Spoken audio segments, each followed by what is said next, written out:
Hi friends, ನಿಮಗೆಲ್ಲರಿಗೂ ತಿಳಿದಿರುವಂತೆ BMTC conductor ಹುದ್ದೆ, KKRTC, KUWSDB ಹಲವಾರು ಹುದ್ದೆಗಳ ಒಂದು ಎಕ್ಸಾಮ್ ನಡೆದಿತ್ತು. ಇವರ ಒಂದು ತಾತ್ಕಾಲಿಕ ಅಂಕಪಟ್ಟಿ ನಿನ್ನೆ KE ವೆಬ್ಸೈಟ್ನಲ್ಲಿ ಬಿಡುಗಡೆ ಮಾಡಿದ್ದಾರೆ. ಈಗ BMTC ಕಂಡಕ್ಟರ್ ಹುದ್ದೆಯ ಹೈಯೆಸ್ಟ್ ಸ್ಕೋರ್ ಎಷ್ಟಾಗಿದೆ ಮತ್ತು ಎಷ್ಟು ಒಂದು ಸ್ಕೋರ್ ನಿಲ್ಲಬಹುದು ಅಂತ ಸಂಪೂರ್ಣ ಮಾಹಿತಿ ಈ ವಿಡಿಯೋದಲ್ಲಿ ತಿಳಿಸಿಕೊಡುತ್ತೇನೆ. ವಿಡಿಯೋ ಸ್ಕಿಪ್ ಮಾಡದೆ ಕೊನೆವರೆಗೂ ನೋಡಿ.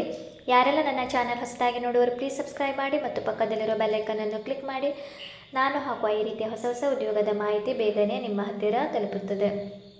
ನೋಡಿ ಫ್ರೆಂಡ್ಸ್, ಇದು ನಾನು ಜಸ್ಟ್ ರಫ್ ಸಲುವಾಗಿ ನಾನು ಎಷ್ಟು ಅಭ್ಯರ್ಥಿಗಳು ಎಷ್ಟು ಸ್ಕೋರ್ ಮಾಡಿದ್ದಾರೆ, ಯಾರ ಒಂದು ಹೈಯೆಸ್ಟ್ ಸ್ಕೋರ್ ಆಗಿದೆ ಅಂತ ನೋಡಲು ಈ ಥರ ರಫ್ ಆಗಿ ಮೊದಲು ಬರೆದುಕೊಂಡು ಆಮೇಲೆ ನಾನು ಕ್ಯಾಲ್ಕುಲೇಟ್ ಮಾಡಿದೆ. ಯಾಕಂದರೆ ಟೋಟಲ್ 169 ಪೇಜಸ್ ಇದೆ, 169.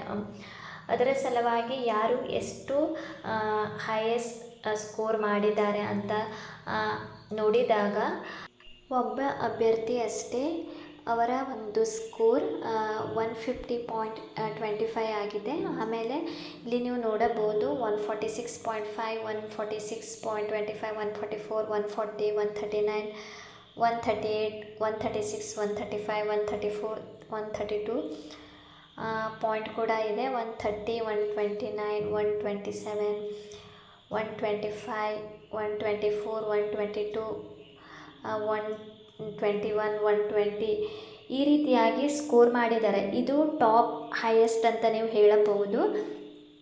ಈ ಅಭ್ಯರ್ಥಿಗಳು ಒಬ್ಬರು ಅಥವಾ ಇಬ್ಬರಷ್ಟೇ ಸೇಮ್ ಮಾರ್ಕ್ಸ್ ತಗೊಂಡಿದ್ದಾರೆ. ಇದು ಮಾರ್ಕ್ಸ್ ಟಾಪ್ ಅಂತ ಹೇಳಬಹುದು. ಇಲ್ಲಿ ನೀವು ನೋಡಬಹುದು 10ರಿಂದ 15 ಜನ ಒಂದು 150ರಿಂದ 120 ಒಳಗಿನ ಅಂಕ ಇಷ್ಟು ಜನ ಅಷ್ಟೇ ತೆಗೆದುಕೊಂಡಿದ್ದಾರೆ. ಮತ್ತು ಬಾಕಿ ಉಳಿದ ಎಲ್ಲ ಅಭ್ಯರ್ಥಿಗಳು ಮೋಸ್ಟ್ಲಿ ಅವರ ಒಂದು 100 ತುಂಬ ಜನರು ಸ್ಕೋರ್ ಮಾಡಿದ್ದಾರೆ. ಸೊ ನನ್ನ ಪ್ರಕಾರ ಹೇಳುವುದಾದರೆ ನೀವು 100 ಮಾಡಿದರೂ ಕೂಡ ನೀವು 2 ಪೇಪರ್ 1 ಮತ್ತು ಪೇಪರ್ 2 ಸೇರಿಸಿ 80-90 ಆಗಬಹುದು. ಯಾಕಂದರೆ ನೀವು PUCನಲ್ಲಿ ಹೈಯೆಸ್ಟ್ ಸ್ಕೋರ್ ಇದ್ದರೆ ನೀವು 80-90 ಮಾಡಿದರೂ ಕೂಡ ನೀವು ಸೆಲೆಕ್ಟ್ ಆಗಬಹುದು. ಯಾಕಂದರೆ ತುಂಬ ಜನರು ಒಂದು ಹೈಯೆಸ್ಟ್ ಸ್ಕೋರ್ ಮಾಡಿಲ್ಲ, ಇಷ್ಟು ಜನ ಅಷ್ಟೇ ಹೈಯೆಸ್ಟ್ ಸ್ಕೋರ್ ಆಗಿದೆ. ಇನ್ನುಳಿದವರದು 100 ಮತ್ತು 110 ಮಾಡಿದವರು ತುಂಬ ಜನರು ಇದ್ದಾರೆ. ಅವರ ಒಂದು PUCನಲ್ಲಿ 70-60 ಮಾಡಿದರೂ ಕೂಡ ಅವರು ಸೆಲೆಕ್ಟ್ ಆಗುತ್ತಾರೆ ನನ್ನ ಪ್ರಕಾರ. ಸೊ ನೀವು ನನಗೆ ಕಮೆಂಟ್ ಮುಖಾಂತರ ಬೇಕಾದರೆ ತಿಳಿಸಿ, ನಿಮ್ಮ ಒಂದು ಸ್ಕೋರ್ ಎಷ್ಟಾಗಿದೆ ಅಂತ ನೀವು ಚೆಕ್ ಮಾಡಿ. ಅದೇ ರೀತಿ ಈಗ PUCನ ಮಾರ್ಕ್ಸ್ ಕೂಡ ಆ್ಯಡ್ ಆಗುತ್ತದೆ. ಅದರ ಸಲುವಾಗಿ ಎಕ್ಸಾಕ್ಟ್ ಆಗಿ ಹೇಳಲು ಸಾಧ್ಯವಿಲ್ಲ. ಆದರೆ ನಾನು ಹೈಯೆಸ್ಟ್ ಅಭ್ಯರ್ಥಿಗಳ ಒಂದು ಸ್ಕೋರನ್ನು ನಾನು ತಿಳಿಸಿಕೊಟ್ಟಿದ್ದೇನೆ. ಸೊ ಅದರ ಸಲುವಾಗಿ ಈಗ NHK ಅವರು ಕೂಡ 100 ಅಬೋವ್ ಅಟ್ಲೀಸ್ಟ್ ನೀವು ಒಂದು ಸ್ಕೋರ್ ಮಾಡಬೇಕು ಸೆಲೆಕ್ಟ್ ಆಗಲು.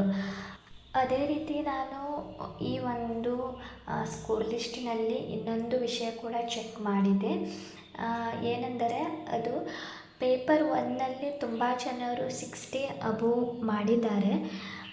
ಪೇಪರ್ 2ನಲ್ಲಿ ತುಂಬ ಜನರ ವೆರಿ ಲೋ 20-25 ಕೂಡ ತುಂಬ ಜನ ಸ್ಕೋರ್ ಮಾಡಿದ್ದಾರೆ.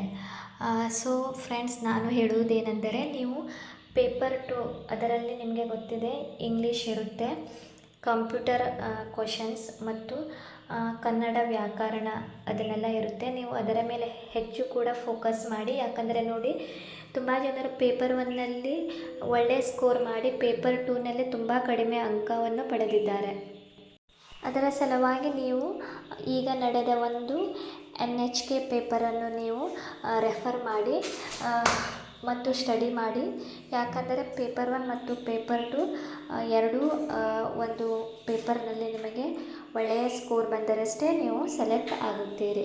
ಈ ಮಾಹಿತಿ ಇಷ್ಟವಾದ ನನ್ನ ಚಾನಲನ್ನು ಸಬ್ಸ್ಕ್ರೈಬ್ ಮಾಡಿ ಮತ್ತು ಪಕ್ಕದಲ್ಲಿರೋ ಬೆಲ್ ಐಕಾನನ್ನು ಕ್ಲಿಕ್ ಮಾಡಿ.